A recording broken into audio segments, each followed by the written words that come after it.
Estamos viviendo un tiempo sin precedentes, un mundo paralizado por la pandemia del COVID-19, un mundo esforzándose por encontrar acciones efectivas para dar certidumbre en su día a día, luchando por proteger la vida, salvar ingeniosamente la economía y reaccionar con solidaridad que ahora exige sostenibilidad.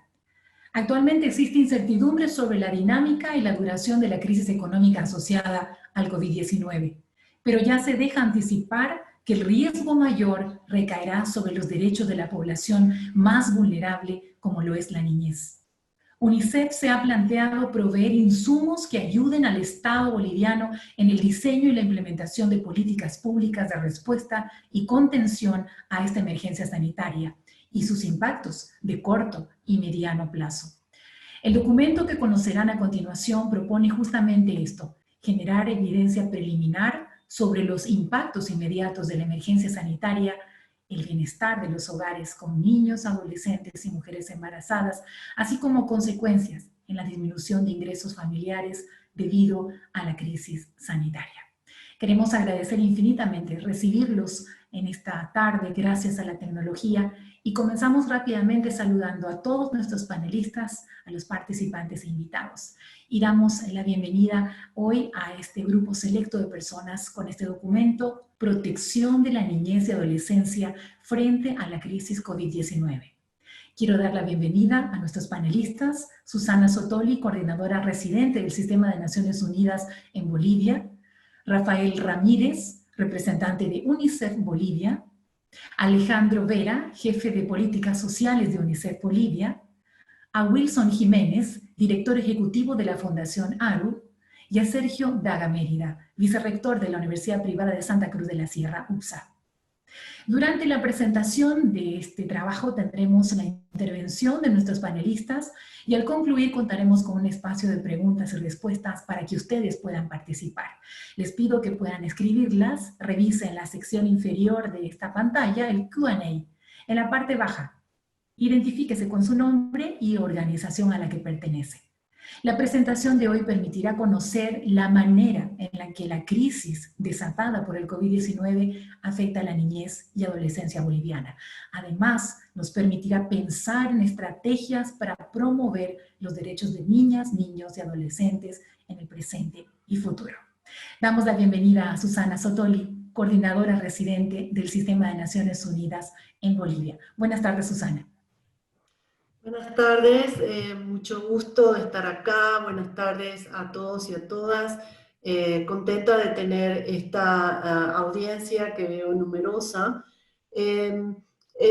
Además, mucho gusto de poder inaugurar esta serie de webinars que hemos dado en llamar en el Sistema de Naciones Unidas Diálogos ONU-Bolivia, cuyo objetivo persigue abrir un espacio de diálogo con diversas fuerzas sociales, académicas del país, para centrarnos en los impactos que la epidemia del COVID-19 está teniendo en Bolivia, y no solamente a partir de impresiones, sino proveyendo evidencia, proveyendo análisis sistemáticos que nos permitan no solamente proporcionar recomendaciones al gobierno, sector privado, sociedad civil, sino también reprogramar, reorientar nuestras propias acciones como Sistema de Naciones Unidas en el país para poder continuar trabajando en las prioridades que el país está experimentando. Me place particularmente que iniciemos esta serie con la presentación de este estudio de UNICEF. Como bien dijiste, Pamela, muchas veces los impactos de una crisis de esta magnitud obviamente afectan a toda la población, pero existen sectores ampliamente vulnerables y una crisis como esta exacerba esa vulnerabilidad. Ese es el caso de las familias con niños, niñas, adolescentes, que llevan un peso muy grande en términos de los impactos de la crisis. Por tanto, yo quisiera de nuevo felicitar a UNICEF, gracias Rafael por iniciar, Rafael y equipo por iniciar esta serie de webinars. Vamos a estar invitándolos a sucesivos espacios de discusión para enfocar desde diferentes lentes la situación del impacto del COVID en mujeres, en la microempresa, en diversos sectores o en diferentes poblaciones. Los comprometo para las siguientes series y bueno, con gusto estaré presente en la discusión y creo que va a ser muy productiva. Gracias de nuevo y bienvenidos. Muchas gracias, Susana Sotoli, coordinadora residente del Sistema de Naciones Unidas en Bolivia.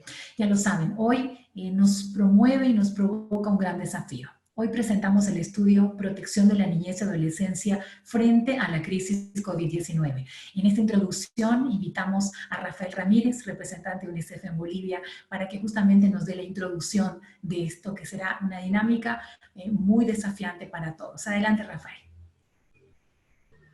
Sí, buenas tardes y bienvenidos todos. Realmente contentos de estar aquí y de tener esta oportunidad para compartir este pequeño primer paso que estamos dando como Naciones Unidas, como UNICEF también, en generar discusión, conversación, diálogo sobre los temas, los retos que está enfrentando bueno, el mundo todo, pero en este caso particularmente Bolivia. Básicamente nos hemos enfocado en el corto plazo en este estudio. Estamos viendo cada vez que los efectos que va a tener lamentablemente esta pandemia va a tener efectos de corto plazo que los estamos viendo, los estamos viviendo. Este tipo de reuniones que tenemos hoy virtuales, uno de esos efectos. Pero hay otros dramáticos, complicados, se está afectando la economía, se está afectando la vida misma. En todo caso, hay unos efectos de corto plazo bueno, que hay que tomar alguna acción, que se han tomado acciones en los diferentes países del mundo y aquí pues también. Y vamos a analizar un poquillo esas. Pero también hay otros efectos en el mediano plazo y en el largo plazo. Definitivamente no vamos a volver al sitio donde partimos en esta lamentable aventura en la que estamos. Así que es importante empezar a conversar, generar discusión, buscar nuevas ideas. Ya parece ser que las ideas de ayer ya no están siendo tan efectivas como deben ser. Creo que el mundo mismo se ha dado cuenta de que en muchos aspectos no estábamos preparados y en muchos aspectos habían muchos retos todavía que pensábamos medianamente superados, pero que estamos viendo que no es así. Así que bueno, lo que viene, creemos, en el mediano plazo es fuerte, es importante, es diferente y va a requerir de todos nosotros, de todos ustedes, para tener las mejores soluciones que podamos aconsejar, orientar a quienes nos gobiernan, pero también a quienes están haciendo trabajo, a la comunidad internacional, a los que apoyamos. Definitivamente tenemos que enfocar los retos de una manera diferente. Y bueno, como todos los problemas, pues todo se soluciona dialogando, conversando y en base a la evidencia. Así que ese es el espacio que queremos implementar el día de hoy. Contentos también de ser, como decía Susana, los pioneros, digamos, o primeros en entrar en esta serie. Así que esperamos poder compartir más conocimiento en el futuro y más discusión.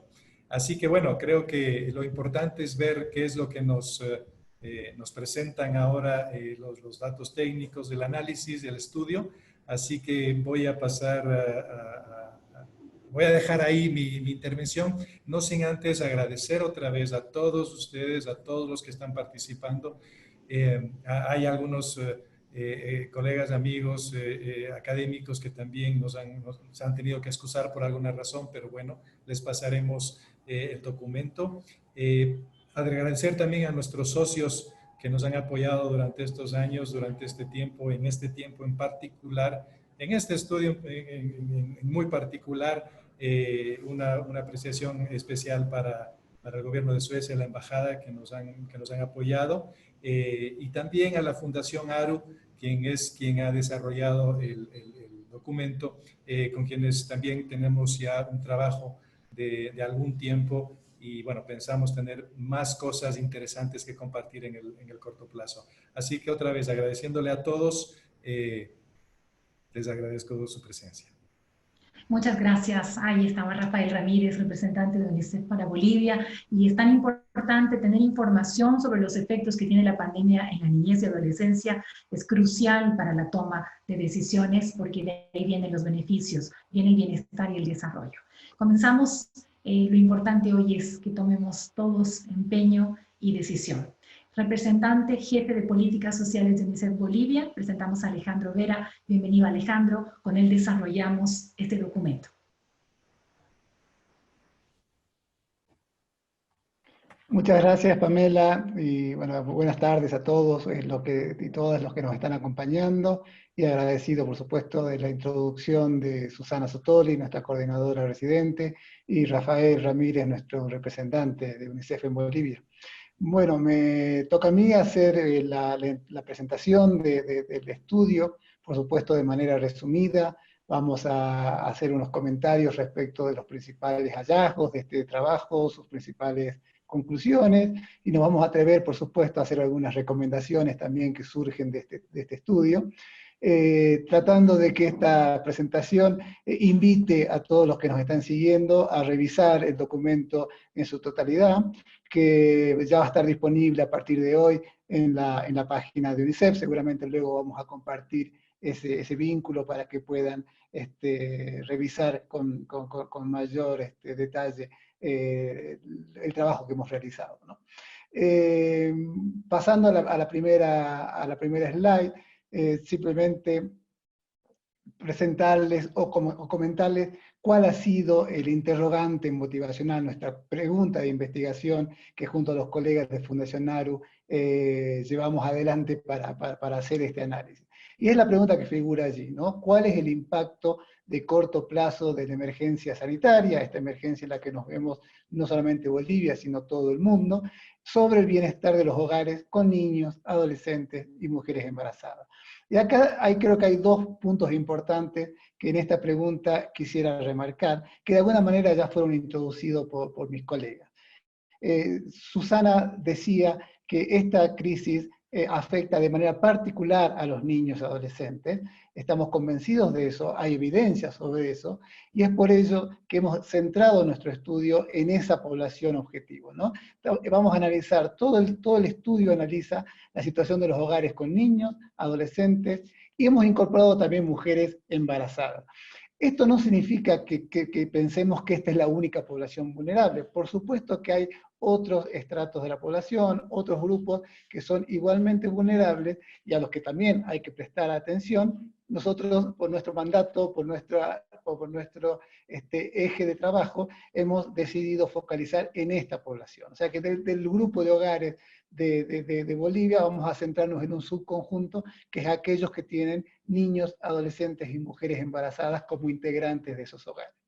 Y el segundo punto que creo que es importante, que lo adelantaba Rafael, es que el impacto que estamos analizando es un impacto de corto plazo. Es decir, ¿qué está sucediendo en este momento con esa familia? Porque hay otros impactos que seguramente van a venir en los próximos meses, e incluso ya varias agencias, muchos expertos están hablando de los próximos años, que va a ser el impacto de segunda generación que va a tener esta emergencia en todos los hogares, y una vez más particularmente en los niños, adolescentes y mujeres. Entonces, cuando decimos que vamos a analizar el impacto de corto plazo, principalmente estamos pensando en dos tipos de medidas que los gobiernos están llevando adelante, y lo está haciendo el gobierno de Bolivia, que tienen que ver con las medidas de distanciamiento social, de confinamiento, que afectan obviamente el ingreso de los hogares, y la contracara de estas medidas, que son las medidas de protección social o las medidas de ayuda económica que tratan de mitigar estos efectos. De alguna manera lo que vamos a estar analizando es, en esta balanza, cómo afectan los ingresos a algunas medidas y cómo compensan de otro lado, cuál es el saldo o cuál es el resultado en la población. Avanzando a la siguiente slide. Simplemente unos números muy rápidos para que sepamos de qué población estamos hablando. Dentro del universo de hogares de Bolivia, aproximadamente 56% de esos hogares tiene entre sus miembros niños, adolescentes o mujeres embarazadas, ¿no? Alrededor, cerca de 2 millones de hogares se encontrarían entre los analizados. Y esos hogares, si tomamos una distribución respecto de los ingresos al interior de ese mundo de 2 millones de hogares, vamos a ver que aproximadamente el 36% de ellos está en alguna situación de pobreza, ¿no? El 20% es una pobreza moderada, una pobreza regular, mientras que el 16% estaríamos hablando allí de una pobreza extrema, es decir, aquellos hogares que solamente alcanzan a cubrir sus necesidades básicas alimentarias, ¿no? Luego, por supuesto, tenemos el otro 74% se distribuye entre, 64% se distribuye entre los hogares que están en una situación donde podemos decir que hay cierta vulnerabilidad de caer en la pobreza según cómo se mueven sus ingresos, y por supuesto un grupo de hogares, que es el resto, que estarían ocupando las clases medias e incluso las clases altas del país. La siguiente, por favor. Lo que vamos a ver en la siguiente diapositiva es un poco, que va a tener mucho efecto en cómo hemos encarado este estudio, es de dónde vienen los ingresos de esos hogares. Es decir, de dónde salen los ingresos con lo que habitualmente llevan adelante sus consumos, etc. Vemos allí que si dividimos entre trabajo asalariado, trabajo por cuenta propia y otras fuentes, la situación va variando según hablamos de hogares pobres o los hogares pobres extremos, ¿no? 20% y 16% que mencionaba. La columna azul allí son el trabajo asalariado, la columna naranja el trabajo por cuenta propia, y el restante en la columna gris son las otras fuentes. Si ustedes se fijan, a medida que pasamos del total a los pobres y a los pobres extremos, cada vez más estos hogares dependen del trabajo por cuenta propia y menos del trabajo asalariado. Eso desde ya los hace más susceptibles a situaciones en las cuales los ingresos o la actividad económica se ve restringida. Entonces ya nos podemos imaginar que estos hogares, los pobres y los pobres extremos, son los que han sufrido en mayor medida este parate económico que estamos viviendo debido a la emergencia, debido a las medidas de confinamiento y de distanciamiento social. Entonces, hacia eso vamos a ir ahora al analizar estas simulaciones que hemos hecho. La siguiente, por favor. Entonces, básicamente, ¿de qué se ha tratado el estudio? Lo que hemos hecho es una microsimulación, donde a ese conjunto de hogares los hemos puesto en un periodo previo a esta emergencia que ha comenzado a mediados del mes de marzo, y lo que hemos hecho es, para cada hogar, ver cómo lo ha afectado el distanciamiento social, el confinamiento, en el sentido de que ha perdido ingresos por esa situación, y qué ha recibido del gobierno en términos de bonos, en términos de protección social, en términos de ayuda económica, a manera de compensación. Entonces hemos visto la situación antes y la situación después para ver cómo se reconfigura esos niveles de bienestar o esos niveles de ingresos en los hogares. Acá dos aclaraciones metodológicas. Lo que estamos suponiendo es que los hogares asalariados han mantenido durante este tiempo sus niveles de ingreso. Desde ya es un supuesto fuerte, porque sabemos que han habido situaciones en las que hay personas que han perdido el empleo, han dejado de cobrar, han cobrado menos, pero a fines del estudio estamos pensando de que los asalariados, al menos en este primer momento, han mantenido sus ingresos. Mientras que los que trabajan por cuenta propia dependen de la cantidad de horas que trabajan. Entonces, a medida que se ha ido endureciendo la cuarentena, endureciendo las medidas, cada vez han trabajado menos.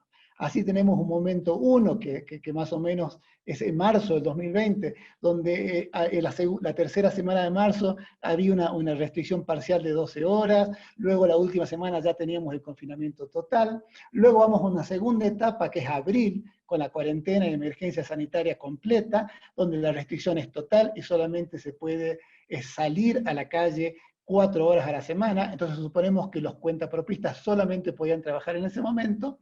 Y luego viene mayo, que estamos caminando ese mes, En su momento, como este estudio se hizo en abril, lo que se hizo fue un escenario de reapertura, donde íbamos día a día aumentando, semana a semana, perdón, aumentando los días que se podían trabajar, con lo cual es una situación hipotética, pero dada la dinámica que está teniendo mayo, creemos que es más o menos comparable a lo que está sucediendo.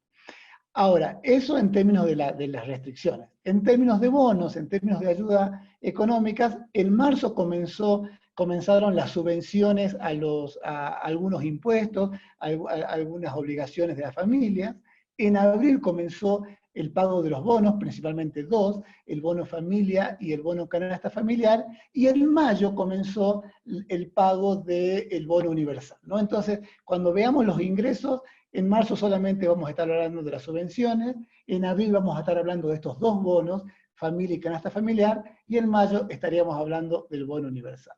Bueno, vamos a los resultados, a ver qué es lo que ha surgido. Nos vamos a enfocar en la siguiente diapositiva, en el mes de marzo, el mes de abril, que quizás es el mes completo, que sabemos lo que pasó, donde ha estado mucho más enfocado tanto el confinamiento como las medidas. A ver, nos tomemos 1 minuto, 2 minutos para entender estos gráficos, que quizás a veces son un poquito complejos, más allá que sabemos que la audiencia que tenemos hoy son colegas expertos, académicos, que seguramente están acostumbrados a esto, pero simplemente nos tomamos un segundo para explicar.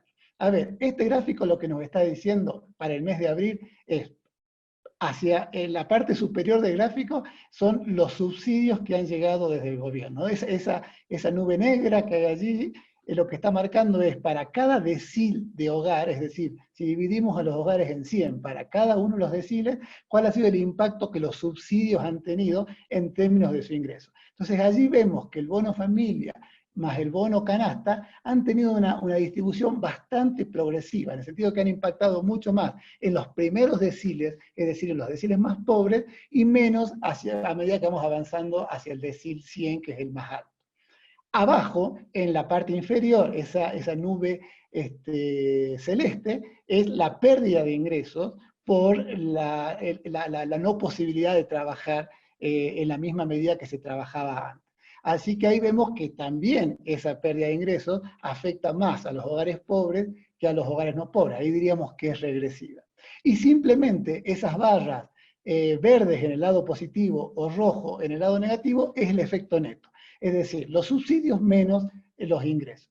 Entonces vemos que en marzo, si tomamos en cuenta nuestros supuestos y si tomamos en cuenta ambas situaciones, la restricción de movimiento y los beneficios, aproximadamente para el 15% de los hogares más pobres ha habido una compensación de parte del gobierno de la pérdida de ingresos. Es decir, el 15% de los hogares con niños, adolescentes y mujeres embarazadas han visto compensado su ingreso en este periodo. El resto de los hogares ha tenido en distintas medidas alguna pérdida neta de ingresos dada esta situación.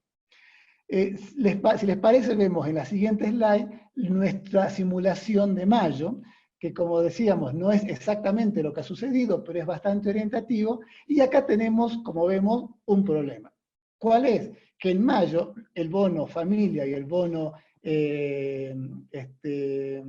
canasta no se está pagando, solamente se está pagando el bono universal, con lo cual vemos que la pérdida es prácticamente para todos los hogares. Solo los primeros deciles, menos del 5% de los hogares, estaría viendo compensado en esta situación. Y esta es una situación que nos preocupa, porque claramente, como estamos viendo, la cuarentena, ya vamos a entrar en la tercera semana en donde las principales ciudades de Bolivia continúan una cuarentena estricta, con lo cual estaríamos en una situación bastante parecida a la de abril.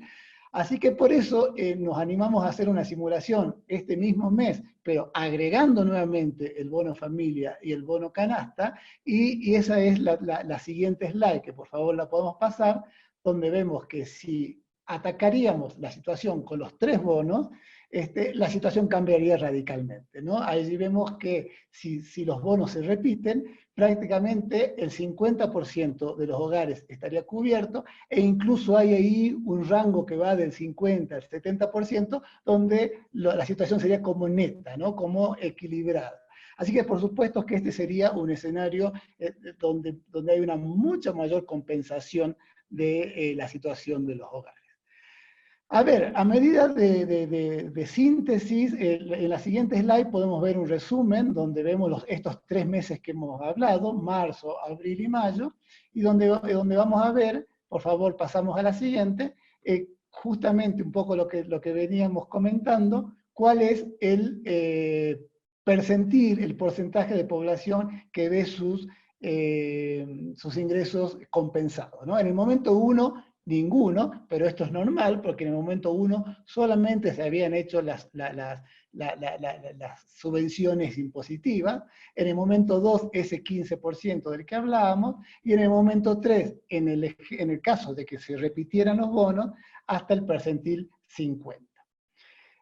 Finalmente, pasamos al siguiente slide. Quisimos poner en un gráfico el periodo completo, es decir, marzo a mayo. Entonces allí tenemos una primera situación, que sería la situación en la que los bonos, cada uno de los bonos se distribuye solamente una vez, aproximadamente el 15%, esas rayitas verdes, el 10% de los hogares quedaría compensado, el resto no. Y esto, de alguna manera, es un poquito preocupante. ¿Por qué? Porque ya habíamos visto que el 16% de los hogares eran pobres extremos, con lo cual, si ni siquiera llegamos a compensar a ese grupo, realmente hay hogares que estarían teniendo una situación muy compleja en el agregado de estos meses que van de marzo a mayo, ¿no?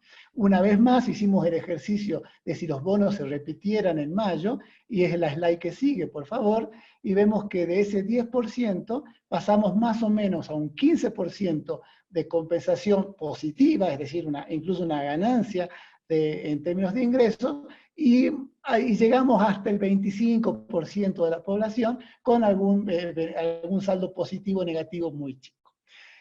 Hasta acá llega estos principales gráficos, por supuesto que en el estudio ustedes van a ver muchos más, pero estos son los principales, y nos atrevemos entonces a ir hacia los últimos datos y conclusiones. La siguiente slide simplemente nos muestra un efecto que no hemos estado midiendo, pero que es también relevante, y es que en este movimiento de recursos, además de lo que le está pasando a la población, como una foto, también habría un movimiento entre grupos, ¿no? Ese 36% de pobres se podría incrementar. ¿En qué sentido? Hay entre un 8 y un 20% de los hogares que podría pasar de vulnerables a pobres, y hay entre un 6 y un 11% que forman parte de la clase media que está dentro de ese resto de los hogares, que podría pasar a la categoría vulnerable, ¿no? Puede haber un corrimiento de las distintas categorías hacia las categorías de pobreza, ¿no? Por supuesto que esto es temporario, estamos hablando de 3 meses, no significa que el año va a terminar así, pero por ejemplo, esta semana la CEPAL ya ha estado difundiendo algunas estimaciones de pobreza para toda la región, y en el caso de Bolivia se habla de un 2% de pobreza adicional para el 2020, que como sabemos para niños y adolescentes posiblemente sea un poco más alta, ¿no? Bueno, vamos un poco entonces ya para ir terminando esta presentación a las principales conclusiones y luego un par de recomendaciones. A ver, como conclusiones, estas 3 creo que resumen un poco el estudio. En primer lugar, tenemos que reconocer que el gobierno ha tenido una respuesta rápida. Desde ya no ha sido una respuesta original, sabemos que toda la región ha estado trabajando en estas 2 medidas, el confinamiento y la protección social, pero en el caso de Bolivia esto ha sido muy rápido, y esto se ha hecho siguiendo algunos parámetros que se están llevando adelante en otros lugares. En el documento van a encontrar una sistematización de esas medidas que otros países han tomado. La segunda conclusión es que en general vemos que la focalización de estas medidas de protección social ha sido buena, ha sido correcta, porque podemos ver que el mayor impacto va hacia las familias de menores ingresos. Allí ha tenido que ver mucho el bono familia, que claramente ha estado, digamos, es el sueño de UNICEF, me parece, ha estado focalizado en niños y adolescentes, ¿no? Y por supuesto que la otra población que estamos mirando, que son las mujeres embarazadas, estaban contempladas en el bono canasta familiar. Es decir, la focalización ha sido buena. Lo que sí que vendría a ser la tercera conclusión, claramente hay un problema de escala, ¿no? Lo que si estamos viendo que no se logra compensar todo lo que uno quisiera, seguramente es por el monto de los bonos, por la cantidad de familias, pero eso no quita que la focalización ha sido buena. Pero vemos que hay un margen importante de mejora, ¿no? Ya sea incrementando los bonos, que sería un escenario muy bueno, pero así no se incrementaran, si se llegara a repetir, podría haber una posibilidad hasta de focalizar mejor para atacar sobre todo el grupo de pobres o el grupo de pobres extremos. Tenemos que decir aquí que la focalización que ha hecho el gobierno también se ha visto restringida por los sistemas de información que existen, se ha basado sobre todo en los registros administrativos existentes. Ustedes saben, el bono Juancito Pinto, el bono Juana Zurduy, la renta dignidad, pero eso era lo mejor que se podía hacer, dado los sistemas de información que existen.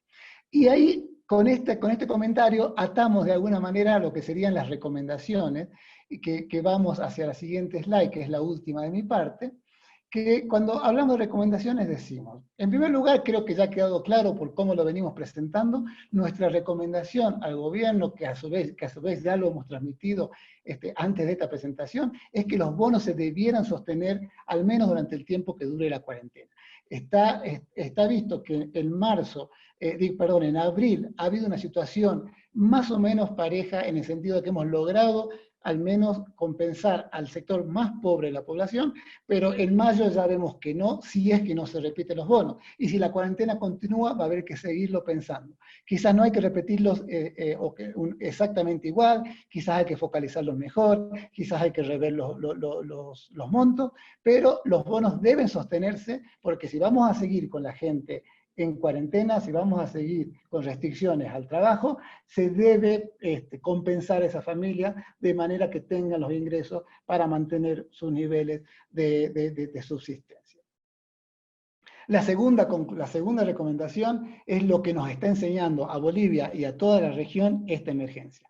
Los sistemas de protección social no siempre están preparados para responder emergencias y tenemos que prepararnos para la próxima. La próxima puede ser la misma segunda ola de esta emergencia o la que venga. Y cuando hablamos de emergencia, no solamente hablamos de emergencia sanitaria, hablamos de desastres naturales, hablamos de las posibilidades de impacto que puede tener el cambio climático. Es decir, emergencias van a haber, cada vez son más frecuentes y los sistemas de protección social tienen que estar preparados para eso. Eso es urgente y en eso tenemos que trabajar, gobierno, cooperación, en llevar adelante una agenda de fortalecer ese sistema de protección social.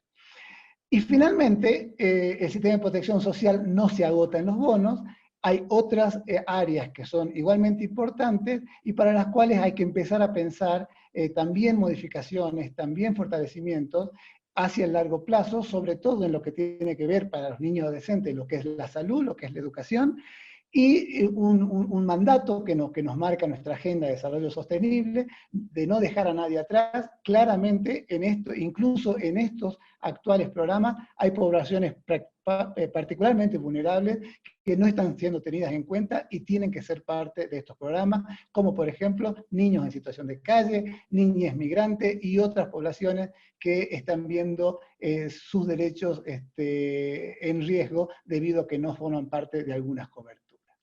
Muy bien, hasta ahí llega entonces esta presentación y seguramente vamos a atender luego preguntas y respuestas, pero por supuesto primero los comentarios de los colegas invitados. Muchas gracias. Muchas gracias, querido Alejandro. Justamente, focalizar adecuadamente para una mayor protección social es lo que hemos escuchado ahora con indicadores valiosos de este trabajo. Los siguientes 20 minutos, agradeciendo a estas 109 personas que nos están siguiendo, nos sentimos felices de esta audiencia. Invitamos a 2 personas que nos ayudan a hacer comentarios claves sobre este documento. A continuación, entonces, Wilson Jiménez Pozo, director ejecutivo de la Fundación ARU, y Sergio Daga Miranda, vicerrector de la Universidad Privada de Santa Cruz de la Sierra, están a cargo de esta presentación virtual con puntualizaciones sobre este documento, Protección de la Niñez y Adolescencia frente a la crisis COVID-19. Iniciamos con Wilson. Bienvenido, muy buenas tardes. Muchísimas gracias. Un saludo a Susana Sotoli, Rafael Ramírez, a nuestros colegas Alejandro Vera, Diego, Sergio también. Agradezco muchísimo la oportunidad a nombre de la Fundación ARU de darnos esta cobertura para hacer más que nada una reflexión en 3 puntos. Quizás, por favor, Pamela, si pudieras proyectar una hojita que mandé para guiarnos sobre los 3 puntos que quería reflexionar. Y también contextualizar un poco el estudio, ¿no? Hablarles un poco de la economía política de esta crisis, un segundo punto de cómo los dilemas de política para salir de la crisis podrían ayudarnos, podrían más bien demandarnos mucha información, mucha reflexión, y un tercero sobre el rol de la investigación. Desde nuestra perspectiva es crucial, creo, hoy entender, generar mucho conocimiento, información y orientación a los que toman las decisiones. El primer punto, bueno, esta crisis es nueva, ya lo hemos reiterado muchísimas veces, incluso no lo entendemos muy bien en el caso del COVID. Hay formas que está arriesgando la vida, atacando por diversas maneras, pero en Bolivia nos encontró con más crisis, es decir, una desaceleración económica.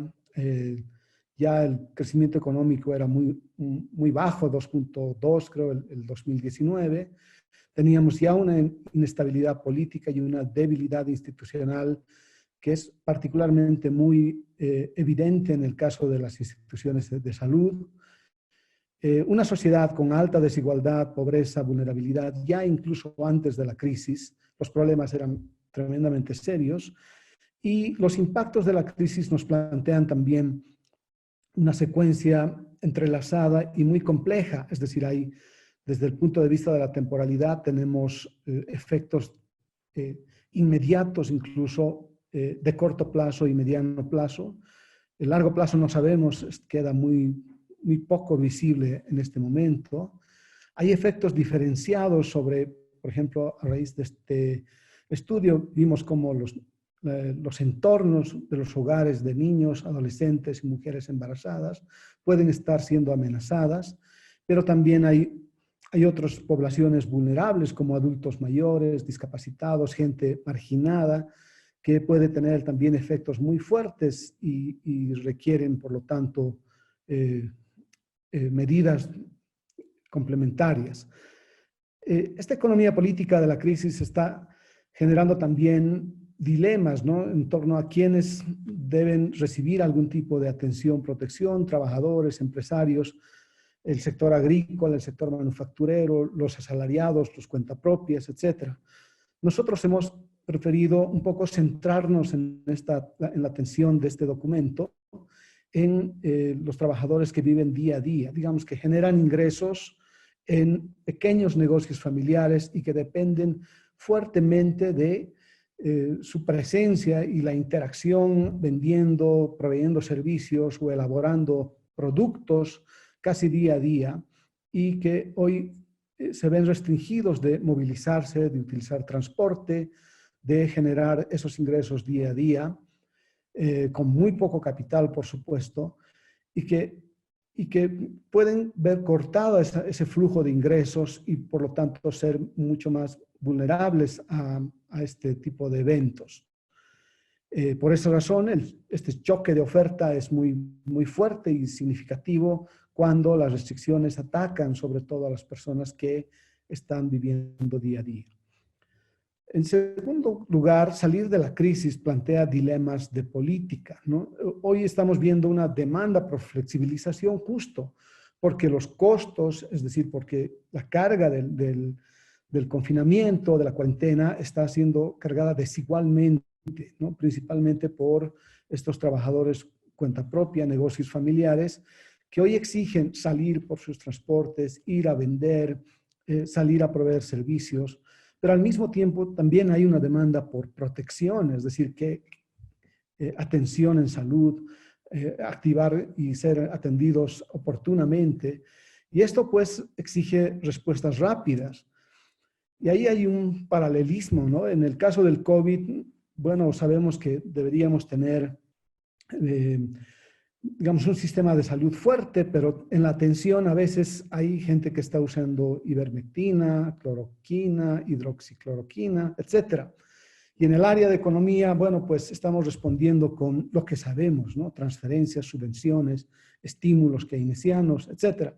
Pero esto demanda también saber qué va a pasar, a quiénes estamos atendiendo, con qué financiamiento lo estamos haciendo, quiénes van a cargar luego con los costos de hacerlo. Es decir, hay unos dilemas de política que creo que son muy fuertes en el corto plazo, en el mediano plazo, pero el desafío central pensamos que deberían ser proteger la confianza en las instituciones económicas, políticas, fundamentalmente. Y dentro de las económicas, pues, medios de pago, todo el sistema financiero quizás, o incluso las instituciones en salud y de seguridad, me imagino también, que pues restablecen la confianza de la gente en las instituciones públicas y también en las instituciones políticas, porque bueno, pues finalmente el horizonte temporal, la manera de ver el mediano y largo plazo también van a ser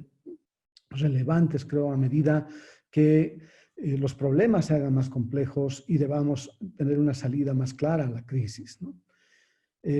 Finalmente, bueno, un poco el rol de la investigación, mirando también nuestra posición y cómo generando estas pequeñas plataformas.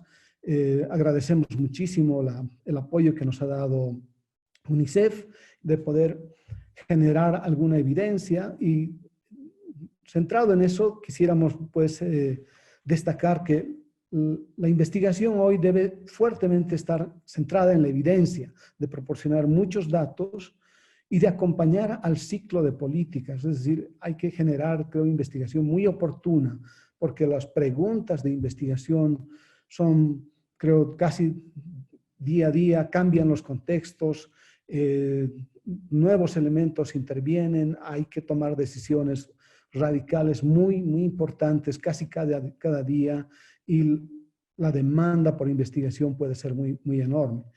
Y esta investigación tiene que ser flexible. Creemos que hoy quizás está entredicho el uso de modelos muy sofisticados, el uso de quizás paradigmas muy, muy fuertes. Entonces debe ser lo más flexible, lo más intuitivo incluso, pero también con una evidencia muy fuerte, pluralista y sobre todo muy democrática, que ayude a entender y generar espacios de discusión y llegar a los tomadores de decisión con ideas más elaboradas acerca de este futuro muy, muy próximo que tenemos y que debemos resolver.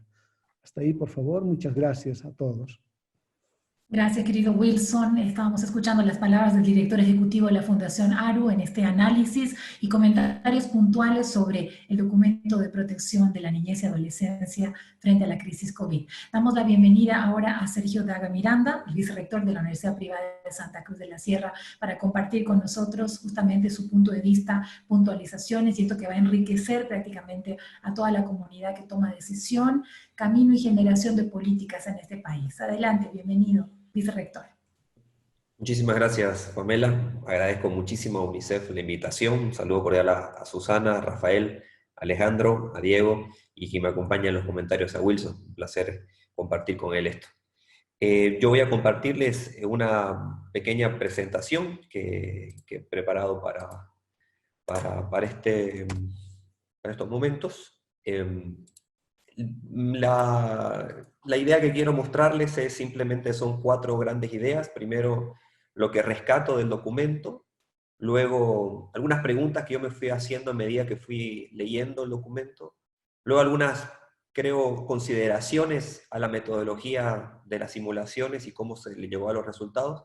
Y termino también con algunas consideraciones finales. Lo primero creo que es relevante es que el documento genera evidencia preliminar acerca de los impactos inmediatos de esta emergencia sanitaria, preponderantemente, como lo dijo Alejandro, sobre el bienestar de los hogares con presencia de niños, niñas, adolescentes y mujeres embarazadas. Creo que el esfuerzo ha sido importantísimo y nos logra centrar en las políticas públicas donde debe focalizarse en base al mandato de UNICEF. Documenta, creo el documento, algo que es muy relevante, que las políticas de protección social implementadas por el gobierno están de alguna manera ayudando a los hogares de menores ingresos a absorber el shock. Creemos que comparto esto y creo que es un esfuerzo y que se ha demostrado.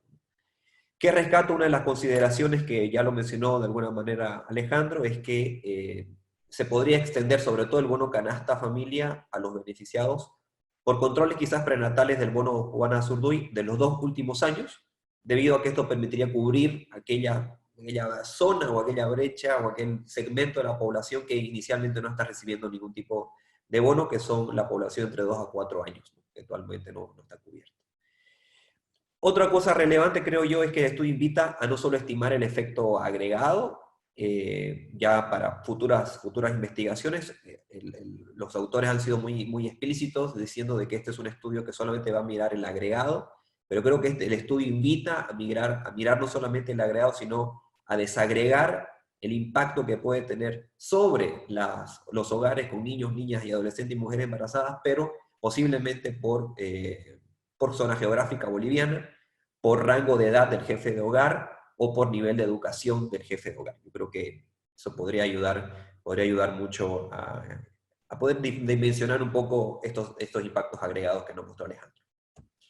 Algunas preguntas que yo me hice en la medida que fui leyendo el documento, aquí sintetizo en 5. Una es, bueno, ya que sabemos que hay cierta probabilidad de los hogares de volver a caer en la pobreza o pobreza extrema o vulnerabilidad, ¿cuál sería ese porcentaje máximo de reducción de ingresos que los hogares bajo el estudio podrían soportar para no caer en pobreza o pobreza extrema o vulnerabilidad? Yo creo que ese indicador de sensibilidad de la variación del ingreso a caer en la pobreza, a la probabilidad de caer en pobreza, creo que puede ayudar a poder determinar al gobierno, a los gobiernos nacionales o subnacionales, ciertas políticas públicas de poder hacer un fine-tuning, ser un poco más fino a la hora de determinar hasta dónde puede la población aguantar cierta reducción de ingresos. Creo que va a ayudar mucho. El documento habla de algunas relaciones que me parecieron que podrían ser un poco más ahondadas. Por ejemplo, habla de cierre de escuelas y probabilidades de aumentos de embarazo. Me dio la impresión de que quizás se podría ahondar un poco más sobre qué mecanismos es lo que están operando. Quizás hay un mecanismo que no lo muestra el documento, que son el hacinamiento en viviendas. Efectivamente, se ha demostrado que Bolivia es uno de los países que tiene mayor número de personas por cuartos o por habitaciones en sus hogares. Quizás se refiere a esto, digamos, ¿no? Un poco nuevamente para hacer el fine-tuning de ser mucho más fino a la hora donde la política pública debe poner un poco los dientes, digamos, ¿no?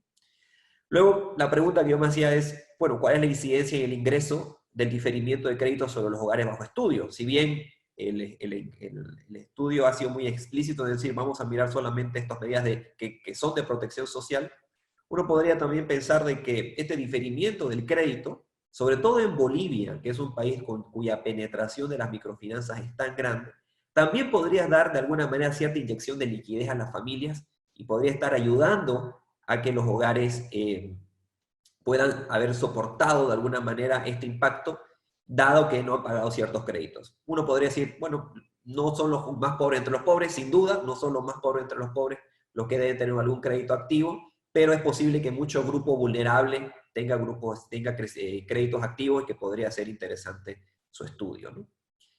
Y otro que creo que el estudio lo menciona, pero yo me hacía la pregunta, es, bueno, efectivamente, ¿son las transferencias monetarias más deseables que las en kind o las transferencias en especie? De alguna manera hoy día sí, por el contexto boliviano, pero como a los economistas nos gusta hablar, sí, pero depende.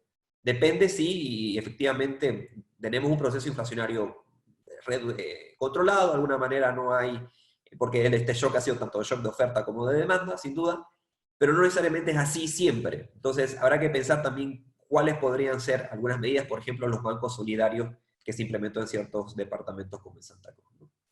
Y otra cosa que es relevante es el estudio, y ahora voy a hablar sobre lo que el estudio asume, y que sí me llamó un poco la atención, pero el estudio podría estar asumiendo que los hogares ya han cobrado o están cobrando la canasta familia, o van a cobrar o están ya con el dinero en mano del bono universal o del bono familia, ¿no?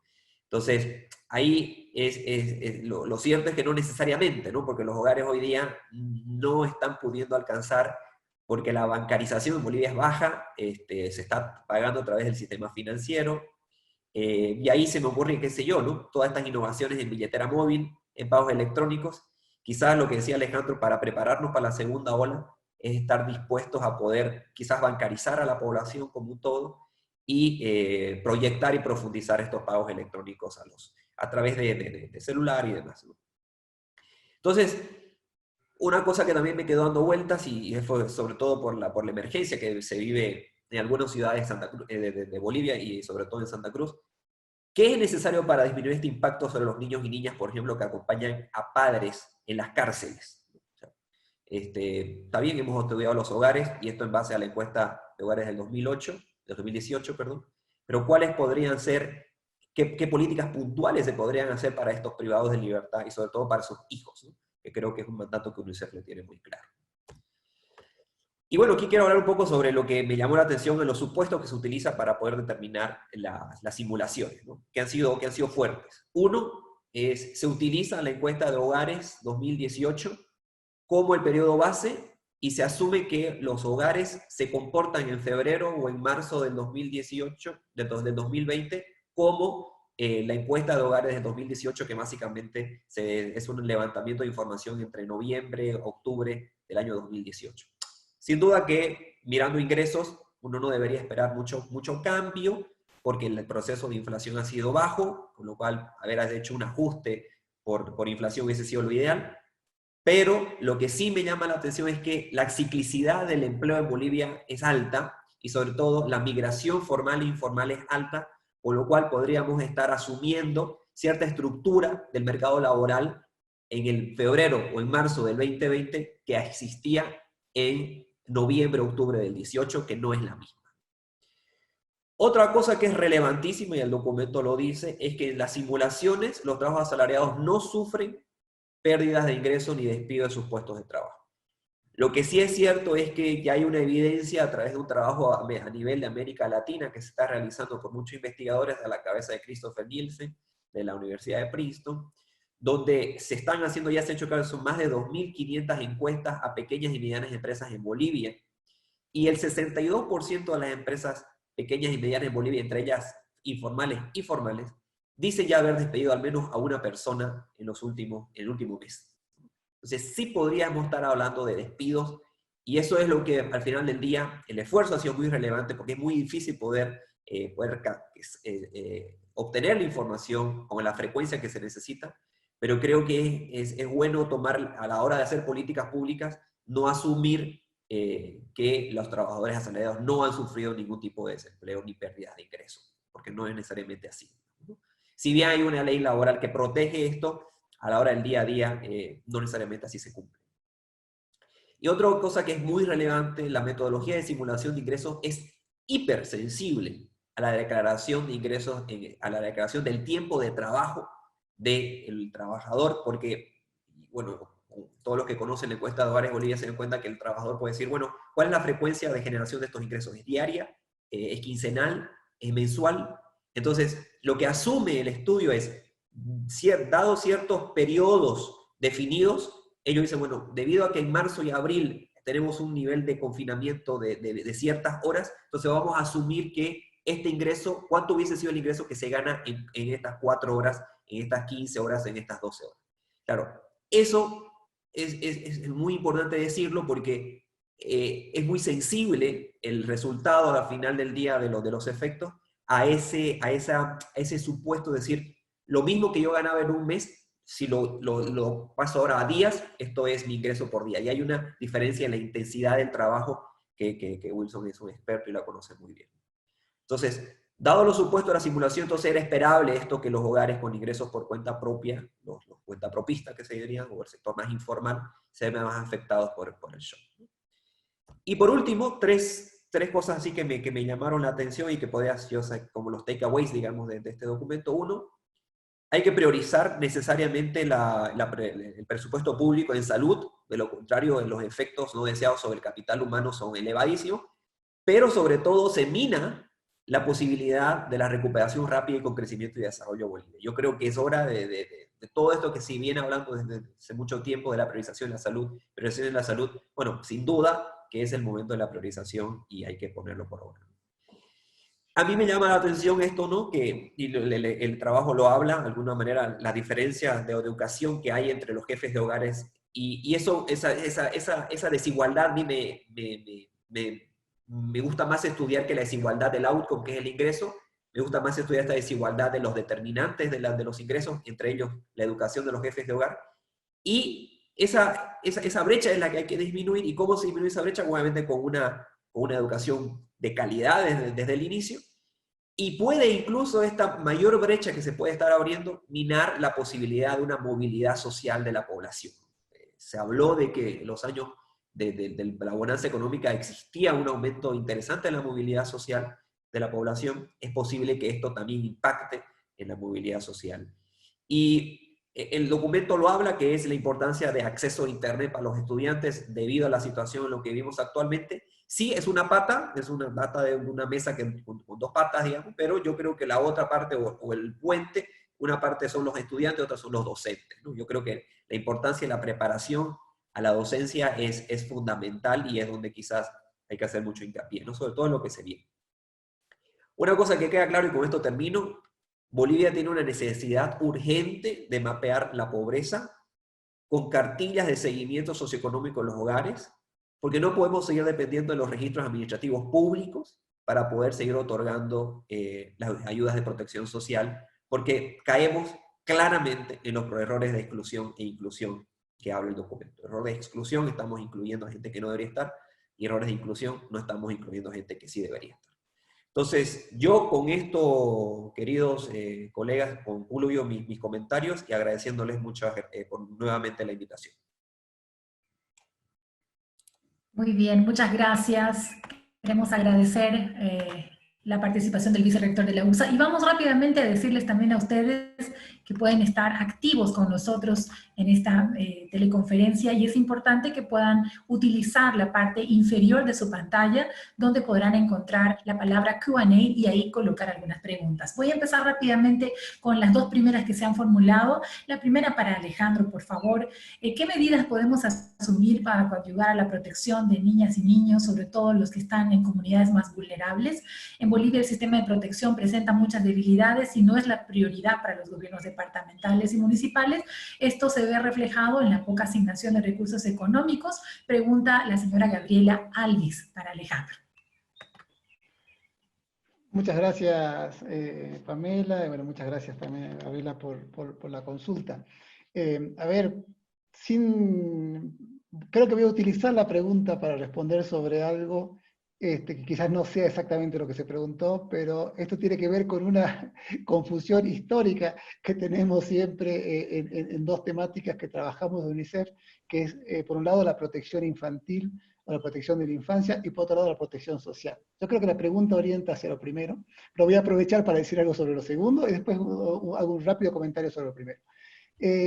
Un poco lo decía yo en mi presentación, y creo que también en los últimos comentarios de Sergio, cuando hablamos de un sistema de protección social en Bolivia, básicamente estamos hablando de un conjunto de programas, de iniciativas que pueden ser miradas como un todo, pero que en realidad funcionan un poquito separadas, ¿no?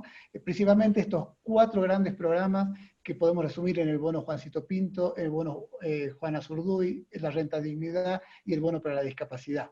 De hecho, esto que ha hecho el gobierno para esta emergencia ha sido ampliar estos programas con nuevos programas que no sabemos si van a continuar luego o no, como el bono familia, la canasta familiar y el bono universal. Al no estar integrados estos programas, lo que hacen es dejar huecos, ¿no? De hecho, también lo decía Sergio, por ejemplo, el grupo que va entre los 3 y 4 años es un grupo que no está en ningún programa de protección social, ¿no? No está en el Juancito Pinto, tampoco está en el Juana Zurduy. Y seguramente podemos encontrar muchos grupos, y son aquellos más vulnerables los que habitualmente caen presos de estos grises, de estos huecos en el sistema de protección social. Eso que afecta a esta población, donde nos pregunta nuestra participante, nuestra colega, es justamente uno de los temas que hay que resolver hacia adelante. ¿no? Cuando decimos que el sistema de protección social se tiene que preparar para el futuro, significa que tiene que ser un sistema integrado, que tiene que haber una base única de beneficiarios y que tiene que ser flexible para atender emergencias, ¿no? Ampliarse rápidamente, cubrir rápidamente una población que no estaba siendo cubierta. Y tiene mucho que ver con esto último que decía Sergio, de mapear la pobreza, ¿no?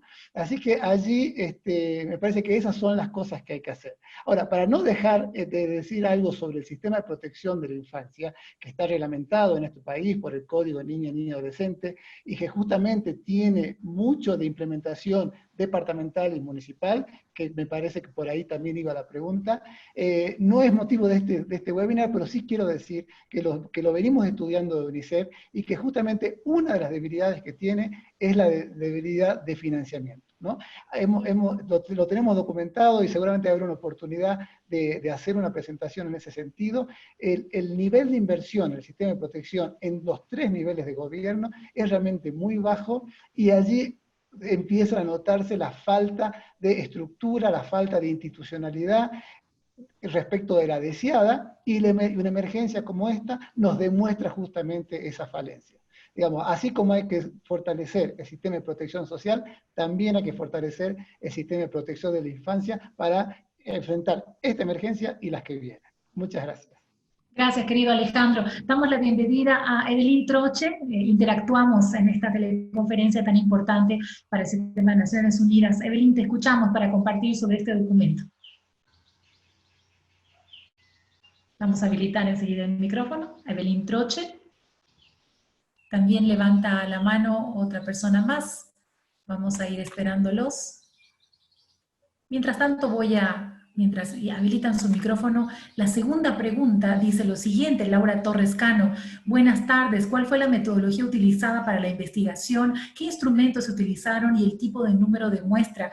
Si nos puedes ayudar en este momento, Wilson Jiménez, con este dato, por favor. Muchas gracias. Sí, bueno, gracias primero por la pregunta. Entramos a los detalles. Hemos usado como base, y por supuesto también lo comentó Sergio, la encuesta de hogares de 2018, que es la última disponible que tenemos actualmente y que, bueno, la ha liberado el Instituto Nacional de Estadística. Esta encuesta tiene una cobertura nacional de aproximadamente más de 9.000 hogares, entiendo, y por lo tanto puede ser representativa a nivel nacional, por áreas y por departamentos. Lo que hicimos de acá es generar, digamos, una información de cómo los hogares obtienen sus ingresos. Distinguimos entre aquellos hogares que, bueno, pues tienen distintas fuentes de ingresos, tanto por cuenta propia, en negocios familiares, asalariados, proveniente de su vinculación con empresas, y otras rentas, por ejemplo, rentas de propiedad como no sé, digamos, depósitos en el sector financiero, incluyendo alquileres, por ejemplo, de propiedades o de inmuebles. Y a través de eso suponíamos linealmente que podrían perder ingresos a medida que se restringía su capacidad de generar, digamos, de ofrecer su trabajo en un determinado número de horas.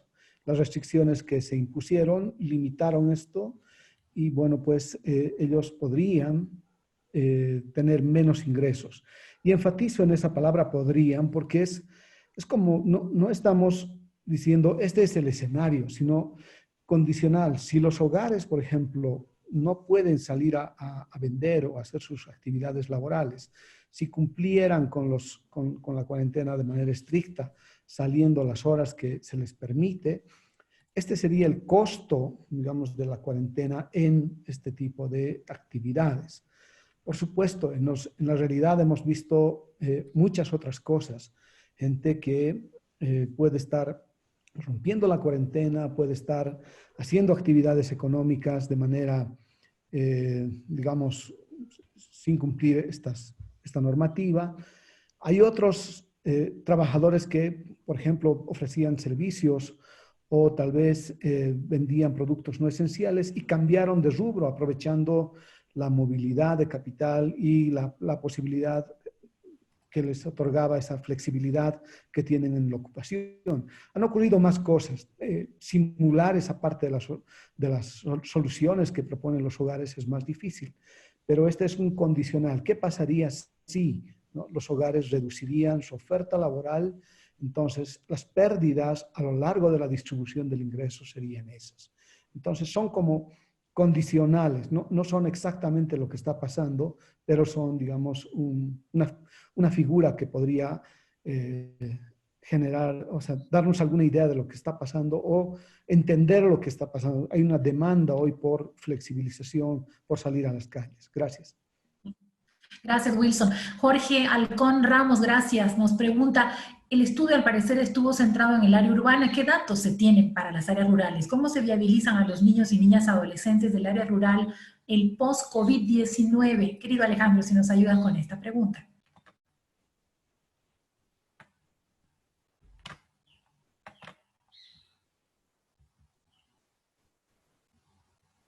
Hola, hola. Ah, ¿qué tal? Sí, había algún tema técnico con el micrófono. Sí, a ver, yo creo que esta pregunta nos trae a la reflexión dos temas. Primero, digamos, ya en términos metodológicos, habitualmente hay dificultades de información a nivel rural, ¿no?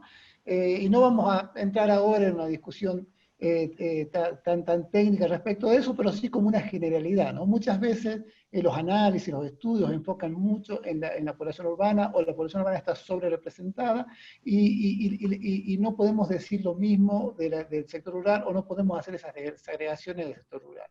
Pero a su vez también es cierto que tomando varios de los comentarios que hacía Sergio, en este estudio se han tomado supuestos muy fuertes. Y nosotros somos conscientes de eso, porque de alguna manera es un primer análisis que podemos decir, haciendo una metáfora, una brocha gorda, que por supuesto puede empezar a ser mucho más fina y hacer un trazo mucho más fino. Y el sector rural se merece ese tipo de análisis con las posibilidades que haya. Pero si vamos a tratar de tener mejor información del sector rural, también debiéramos empezar a replantearnos los supuestos respecto de los comportamientos de los ingresos y de los comportamientos de los consumos del sector rural, que no son exactamente igual que el sector urbano. Es decir, uno no se imagina que el distanciamiento físico y la no posibilidad de trabajo ha afectado igual al sector rural y al sector urbano.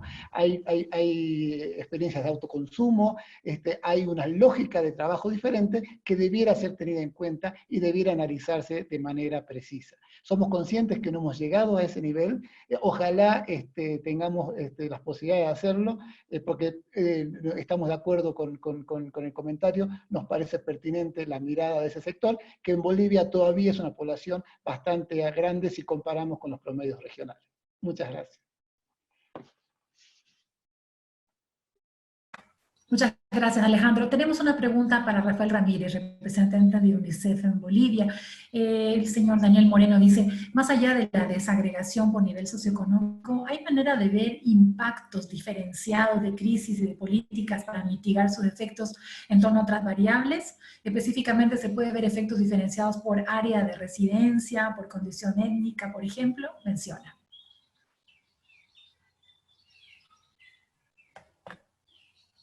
Sí, buenas tardes. Muy bien, vamos a ver si podemos habilitar ahí. Hola, ¿ya estoy ahí? ¿Sí? Perfecto. Atentos. Sí, buenas tardes. Sí, te escuchamos muy bien, Rafael. Gracias. Bueno, la pregunta era alrededor de poder, si es que el estudio está pudiendo hacer un foco o se puede sacar información acerca de nivel de residencia o de nivel de grupos sociales específicos. En este momento, no. Esto, como lo dijo hace un momento Wilson, creo que fue, se está basando en la encuesta de hogares del 2018, que tiene una representatividad nacional. No hemos hecho en este estudio un zoom in para niveles subregionales o subnacionales ni grupos en este momento. Esto, bueno, como pueden entenderlo, es un estudio relativamente rápido que se ha hecho para ver qué es lo que estas medidas que se están tomando, cuál es el primer sabor que podemos ver, está afectando, es progresivo, está considerando una compensación de alguna manera a los grupos más vulnerables, más pobres en este caso. Estábamos viendo que para marzo puede ser que el 15%, 16%, cuando tenemos para abril, perdón, cuando tenemos una pobreza extrema del 16%, estamos llegando solo al 10% con algún tipo de compensación. Bueno, no algún tipo de compensación, es decir, compensando, mientras que para otros grupos es menor. Es decir, este estudio es relativamente rápido, relativamente directo a conocer ese primer sentido y precisamente para orientarnos a cuáles son las necesidades de información que tenemos en el corto plazo que tenemos que entrar a analizar. Y definitivamente estos efectos diferenciados es lo que necesitamos saber muy prontamente. Y me recuerda un poco a alguno de los panelistas, creo que también fue Wilson, que hablaba sobre la flexibilidad de la investigación, la necesidad de la investigación, la flexibilidad y sobre todo la rapidez. Gracias.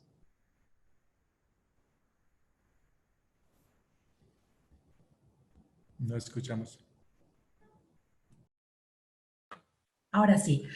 El señor Ludwig Torres, gracias. A UNICEF la pregunta, sugerir que a la luz de los resultados de este estudio, ampliar el análisis de protección a la niñez y adolescencia por la situación y que no solo vincule ingresos, sino vulneraciones de derechos que se pueden ver acentuados por la coyuntura, como, por ejemplo, la violencia, el acceso a la educación, la salud, entre otras, de gran preocupación. Pregunta, si el estudio pudiera crecer, entiendo, hasta esos otros niveles. Alejandro.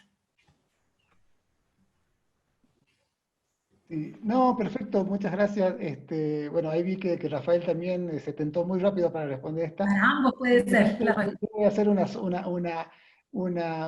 simplemente un tema técnico y dejo a Rafael que hable un poco sobre qué nos imaginamos para adelante. Pero yo creo que en esto que plantea Ludwig, que lo saludo, pues gracias por acompañarnos, me parece que está muy en línea con el abordaje metodológico que tiene UNICEF y Naciones Unidas en general, que tiene que ver con la pobreza multidimensional, ¿no? Cuando hablamos de pobreza no nos referimos solamente a los ingresos, sino que nos referimos a un conjunto de dimensiones, a un conjunto de derechos que son vulnerados y en el caso de la niñez y adolescencia claramente son estos que se han mencionado. Así que claro que compartimos totalmente el approach. Esta mirada ha sido sobre ingresos por temas de tiempo, por temas de insumos, pero la mirada correcta hacia adelante es justamente esta de todos los ingresos, de todos los derechos y sus vulneraciones. Pero dejo que Rafael también alimente lo que estamos pensando dentro de UNICEF para resolver este tema. Sí, gracias Alejandro. Creo que un poco lo que tú acabas de decir, es decir, esta es una parte pequeña enfocada en el efecto de compensación de las medidas de protección inmediatas que ha tomado el gobierno, que eran importantes de saber. Ahora, definitivamente hay otro tipo de efectos, como los comentaban hace un momento, creo que fue Sergio, definitivamente hay temas de salud, temas de educación que han salido de protección de violencia, lo estamos viendo en los periódicos todos los días, lamentablemente, que han salido un poco a la superficie. Si bien ya teníamos una problemática en el país que habíamos identificado todos, pero UNICEF también a través de su trabajo, pero ahora muchos de estos temas están saliendo a flote mucho más rápidamente y fuertemente. Y definitivamente son áreas de estudio en los que estamos trabajando. Seguramente, como lo dijo Susana al principio, tendremos oportunidad para ver estos otros estudios, enfoques, porque esta es la primera parte de una serie de webinars técnicos en los que vamos a hablar de varios temas, no solo de niñez, pero también de otros temas en el marco de Naciones Unidas, pero en lo que corresponde a nosotros definitivamente estamos estudiando esto, tenemos también la información, tenemos los datos. Ahora, también es importante reconocer, y creo que a la Fundación Aro, a Alejandro, al equipo que ha trabajado esto, también somos, me imagino que la investigación, tal vez Sergio puede comentar algo después, también es víctima de la situación en este momento. Es muy difícil conseguir información primaria en este momento, sobre todo que sea con la calidad o la rigurosidad a la que estamos acostumbrados. No podemos ir a hacer encuestas en este momento. Si es que se hacen telefónicamente, tienen algún otro tipo, están muy bien, pero tienen algún otro tipo también de limitaciones. Nosotros estamos trabajando también con encuestas a través de la metodología de YouReport, que es básicamente a través de teléfonos celulares y smartphones. Pero en todo caso, ese también es un problema. Y ahorita lo que tenemos tenemos que balancear la necesidad de información y de datos rápidos, medianamente confiables para tomar acción rápida frente a las necesidades de acción. Así que, bueno, ya cuando me empiezan a hablar de varios temas de niñez me emociono, hablo demasiado, así que lo dejo ahí, pero en todo caso sí se están considerando esos otros piezas. Muchas gracias. Gracias, Rafael. Justamente Susana Sotoli, nuestra coordinadora residente del Sistema de Naciones Unidas, también quiere acotar y compartir esta parte. Susana, adelante. Gracias. Simplemente ampliar un poquito lo que está precisamente diciendo Rafael.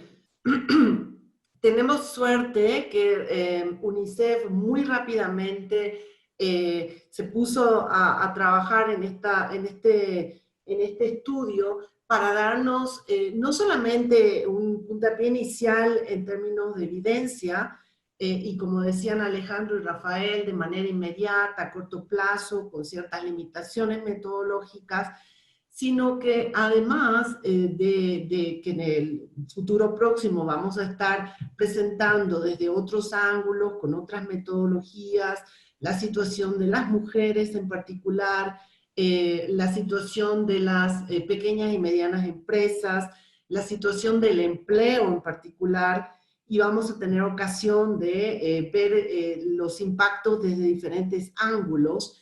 Yo creo que es importante que esta serie de conversatorios y el tema que pone UNICEF en la agenda hoy, también tiene la intención de ayudarnos a poder conversar más con diferentes audiencias, no solo la respuesta inmediata a la crisis como emergencia, sino ya simultáneamente empezar a hablar de los impactos socioeconómicos y más aún de las respuestas que puedan ayudar al país a trazar una hoja de ruta para la recuperación socioeconómica. Hasta hace muy poco, y vamos a continuar, todos muy digamos, imbuidos en la idea de cómo responder rápido a esta emergencia. Pero los impactos van a tener una trayectoria mucho más allá de la emergencia, y entonces este espacio lo queremos reproducir porque todas las aportaciones indican la relevancia, la prioridad de analizar el flujo de estos impactos en los diferentes sectores para tener mejores respuestas. De modo que la conversación que estamos teniendo ahora en sí, yo considero es ya un aporte importante porque tenemos mucho más allá de Naciones Unidas, varias organizaciones que están poniendo sus lentes en cómo analizar mejor estos impactos para producir recomendaciones. Y de hecho yo creo que eso ya es una ganancia. Gracias. Gracias, Susana. Recomendaciones fundamentales para nuestros países. Vamos a abrir el micrófono a la señora Verónica Paz. Queremos interactuar en esta teleconferencia. Queremos escucharte, Verónica. Adelante tu pregunta después de haber escuchado este importante documento. Claro que sí. Voy a tratar de ser breve. Un saludo especial a UNICEF. Agradecimiento por la invitación también al Sistema de Naciones Unidas. Desde Oxfam venimos impulsando hace ya varios años un análisis de incidencia de la política fiscal en el cual ARU nos ha acompañado. Creo que este debate pone sobre la mesa de discusión un debate que en Bolivia debíamos haber tenido ya hace varios años, es decir, cuán progresivo puede ser el gasto social, y creo que UNICEF puede retomar ese esfuerzo que ya hizo hace varios años de desagregar el gasto social de la niñez y retomar el impulso que se tenía de analizar un poco y de tener una información mucho más pertinente sobre esto. Esta discusión que nos presentaba Wilson también nos está mostrando que el debate del espacio fiscal es fundamental. ¿Cómo podemos imaginarnos un Estado después del COVID que realmente reduzca la pobreza y la desigualdad de manera sostenida si no pensamos que la estrategia de movilización de recursos en Bolivia debe ser repensada? Nos vamos a enfrentar a recursos restringidos porque ya no tenemos los recursos suficientes de la exportación del gas, por ejemplo. Debemos reabrir el debate sobre la progresividad de los impuestos y debemos repensar nuestro sistema de protección social de manera de garantizar de manera sostenida, no solamente en el momento de la pandemia, que los efectos realmente lleguen a quienes más los necesitan. Simplemente reiterarles nuestro interés desde Oxfam de participar en estos espacios y de pronto también poder ser parte de las presentaciones de los estudios que vamos a ir sacando sobre esta temática. Muchas gracias, Verónica. Vamos a ir con una pregunta más para Alejandro, por favor. María de Los Ángeles Loaiza. Ella dice, se ha logrado una importante movilización de fondos a través de donaciones o préstamos en Bolivia. ¿Podrían mencionarnos los planes de protección social que se dibujan, que vienen, con acciones innovadoras que están tomando otros países de la región? No sé si podríamos ahí compartir de repente a Alejandro, Rafael. Vamos a ir habilitando el micrófono. Gracias a María de Los Ángeles.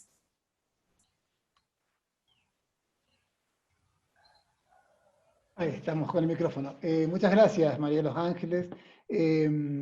Sí, a ver, yo creo que hay, digamos, la protección social es un área que ha estado creciendo en los últimos años, tanto en lo que tiene que ver con la implementación de sistemas de los países, como lo que ha sido la producción de conocimiento que la ha acompañado.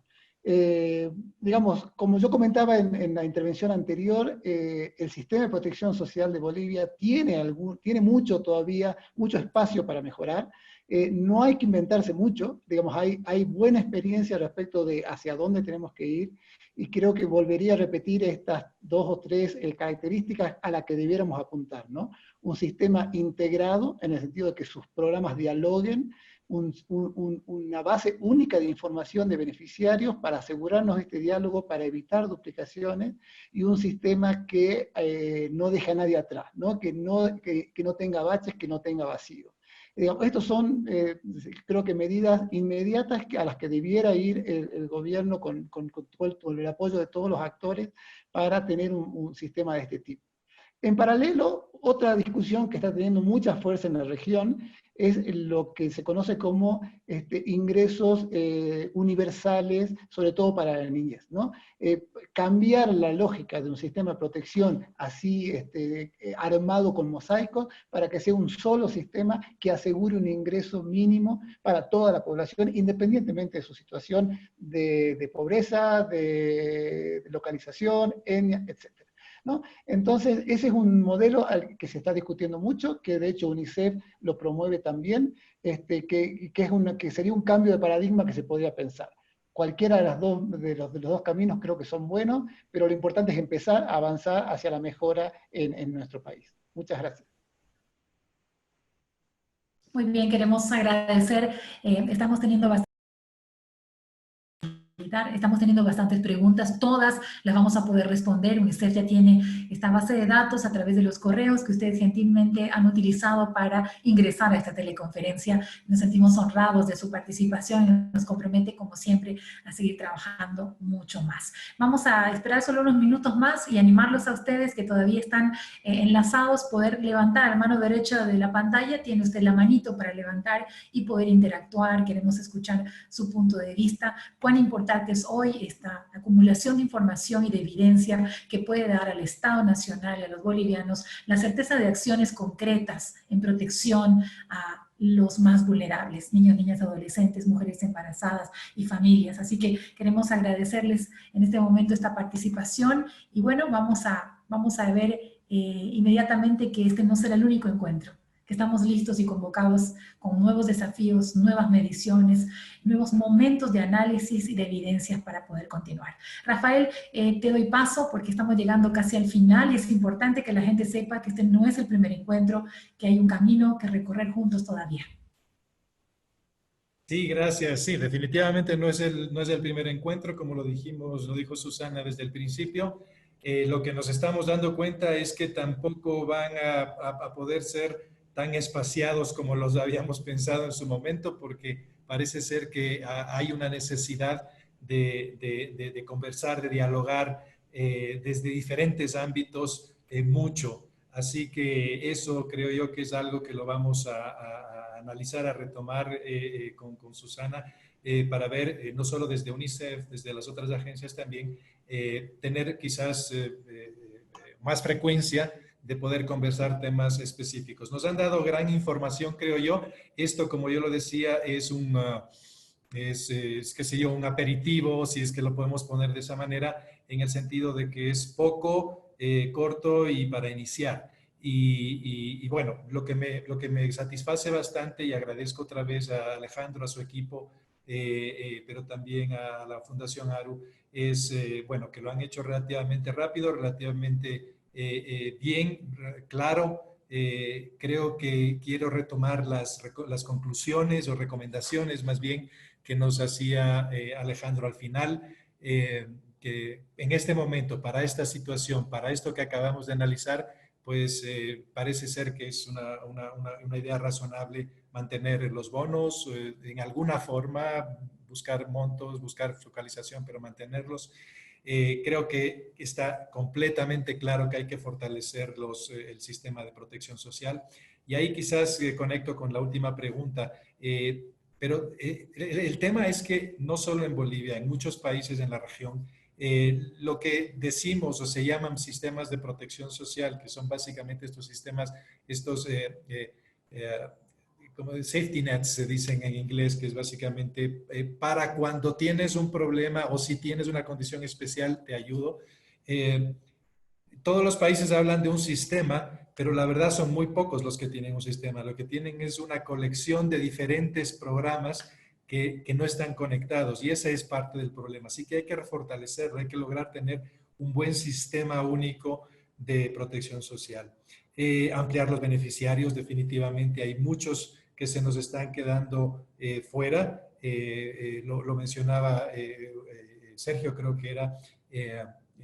Claro, hay este estudio tiene unos supuestos fuertes, que no se pierde el trabajo, que todos están recibiendo, y la verdad es que no, unos pierden el trabajo y otros no están recibiendo.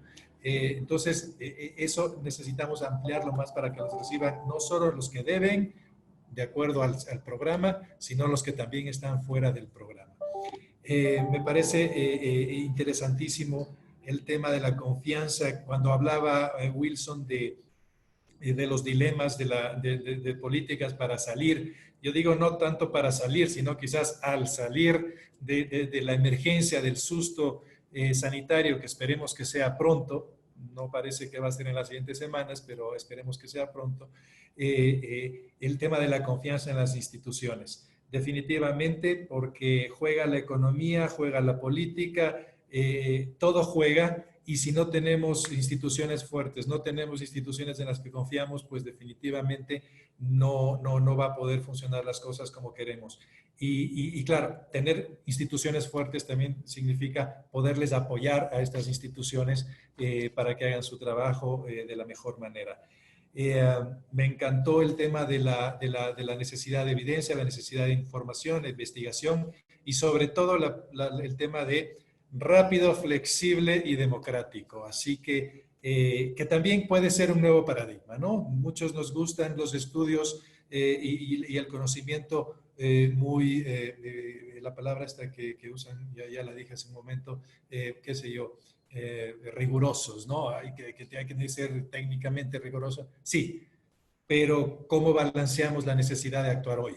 De actuar hoy para el mediano plazo, porque ya ahorita de alguna manera se están tomando algunas medidas para la emergencia urgente, pero esta emergencia va a durar. y hay otros efectos que tenemos que ver, pero necesitamos esa información. Así me gustó muchísimo eso. Los supuestos que son fuertes, y quizás me gustó también mucho, gracias Sergio, que se conecta también a algunos de los comentarios. No solo estamos hablando de dinero, también estamos hablando en el mediano plazo para adelante. Necesitamos, claramente el sistema de salud tiene que ser reforzado. Ya se estaba hablando en Bolivia hace años o hace meses, de que estaba un poco débil. Ahora hemos evidenciado que quizás las debilidades eran un poco más fuertes. Pero definitivamente hay que mejorar los presupuestos para eso. Educación, quizás se enfocaba en docentes, Sergio, de acuerdo, sin buenos docentes capacitados, con recursos, no se puede avanzar, pero la educación es donde debemos empezar. Es decir, muy bien, porque eso es lo que nos dice, nos reitera de alguna manera que la parte económica está bien, es una parte, pero básicamente para el desarrollo del país, para estar preparados para la próxima, hay otros elementos. Violencia, lo que acaban de decir, es lamentable lo que estamos viendo en los periódicos, en las noticias, en la situación. Así que, bueno, estamos recogiendo todo esto, me parece que es interesantísimo. Había una pregunta, creo que fue la última, que hablaba también de que están llegando de una u otra manera bastantes recursos al país, créditos, donaciones, qué sé yo. Sí, están llegando aparentemente en cantidades importantes, y precisamente para apoyar a que se tome la mejor decisión con esos recursos es por lo que necesitamos este diálogo, es por lo que necesitamos más evidencias, por lo que necesitamos información, y básicamente que todos pongamos el hombro para precisamente guiar, apoyar, asesorar para que se hagan las inversiones de la mejor manera y, como decíamos al principio, salir de esta mejor que como entramos. Con esa nota, les agradezco muchísimo. Muchas gracias, Rafael. Susana, justamente en el cierre, quiere hacer hincapié en esto. Mano a mano, importantísimo, organizaciones, ya lo mencionó Verónica Paz en esta intervención con ustedes. Susana.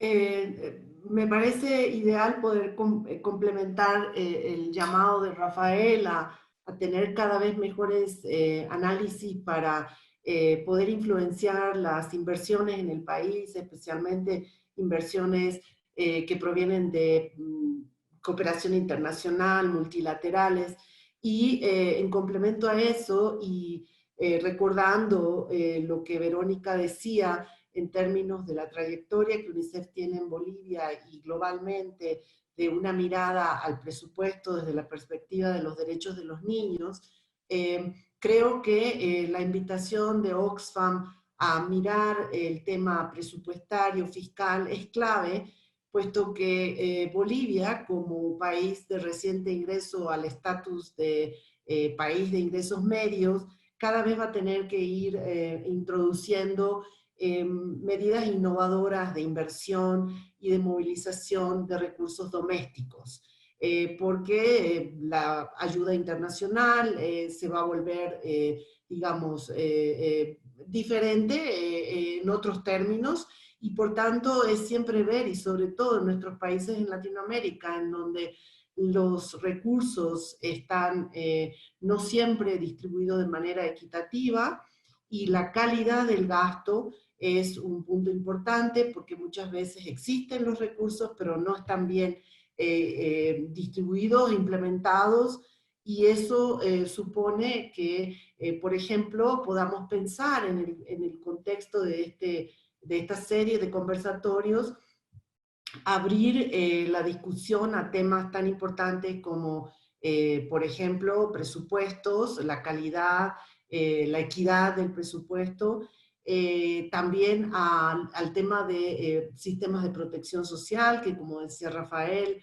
es un tema clave a pensar en el país, y con esto invitar a organizaciones como Oxfam y otras que tengan en este momento algún tipo de estudio o análisis que quisieran compartir, pues con muchísimo gusto desde Naciones Unidas abrimos este espacio, y cuanto más podamos hacer confluir estos análisis, esfuerzo, mucho mejor. Yo con esto agradezco muchísimo a UNICEF que haya dado el puntapié inicial, el esfuerzo de Alejandro, Wilson, Sergio y todos los que colaboraron en este estudio, y obviamente hemos aprendido mucho en el transcurso de esta hora y media, como decía Rafael, una agenda casi completa de temas que todavía podemos abordar con el esfuerzo y la colaboración de todos. Muchas gracias. Muchas gracias a ti, Susana. Y bueno, ahora en el cierre, nada más ponernos a todos en pantalla nuevamente, agradecer la audiencia que hemos tenido. UNICEF les agradece este valioso tiempo invertido esta tarde, expresándoles su incansable compromiso de seguir trabajando en este difícil escenario, con análisis, con evidencias, con compromiso, que permitan mostrar el mejor camino a seguir para minimizar el impacto global de esta crisis sobre el bienestar de la niñez y sus familias. El documento que hoy ha sido expuesto ampliamente, usted ya lo tiene en este momento, el link ha sido compartido con toda la gente que ingresó. Adicionalmente también puede usted ingresar a la página web www.unicef.org/Bolivia y volver nuevamente a repasarlo. Ya lo saben entonces, este es un esfuerzo conjunto y estamos todos llamados a dar un paso cada día de esperanza, de fe, de compromiso y de acción por nuestra niñez. Hasta un próximo encuentro. Muchas gracias a todos.